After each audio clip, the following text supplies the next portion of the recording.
O'zbekiston va Misr o'rtasidagi uchrashuv o'z nihoyasiga yetdi. Jamoamiz 2-0 hisobida ishonchli g'alabaga erishdi. Birinchi taymda ustunlik bilan o'ynadik. Ikkinchi taymda hisobdan kelib chiqib taktik futbol namoyish etdik va Misrga ko'p ham vaziyat bermadik. Eng xavfli holatda Abduvohid Ne'matov ham qutqardi. Oston O'runov fantastik ikkita gol urdi. Yarim himoyamiz yutib chiqdi bugun raqib markazini va himoyamiz Salahga umuman imkon bermadi, boshqa hujumchilarga ham. Xursand qildi terma jamoamiz. G'alaba muborak bo'lsin. Keyingi uchrashuvda Eronga qarshi omad tilaymiz va mana odatiy foto.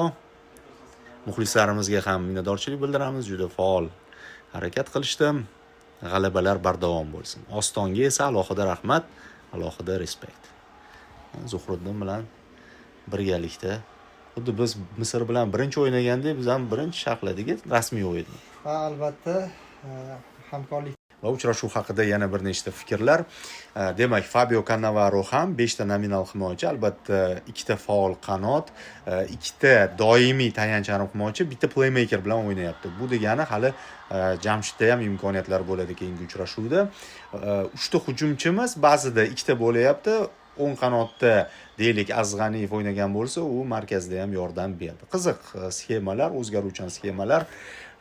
Bugun ishladim. Keyingi Eronga qarshi, Eron bizni juda ham yaxshi biladi, shuning uchun nimadir detallar qo'shadi Cannavaro, nimalarnidir o'zgartiradi, nimadir yangilik ko'rishimiz mumkin. Va o'ylaymanki, keyingi uchrashuvda ham futbolchilarimiz xuddi shunday ishonchli harakat qilishadi. Highlightlar. Shomurodovning ikkinchi taymdagi bosh bilan bergan zarbasi. Hali bu turnirda Shomurodov ham o'z so'zini aytsa kerak. Mana Abduvohidning seyvlaridan biri. Yana bitta narsa ko'rsataman. Mana bu maydonga tushmagan futbolchilarimiz o'yindan keyin mashg'ulot o'tkazishyapti. Nega? Chunki bugun mashq bo'lmadi. Zaxiradagilar tonusni yo'qotmasligi uchun, mashg'ulot qilib olishi uchun bundan foydalanyapti Cannavaro shtabi. Yaxshi, bu ham bitta detal. Asosan hozir yugurishyapti, balki yengil chigal yozda mashqlar ham bo'lishi mumkin va xuddi shu ishni Misr ham qilyapti mana. Xuddi shu ishni Misr ham qilyapti. Mana.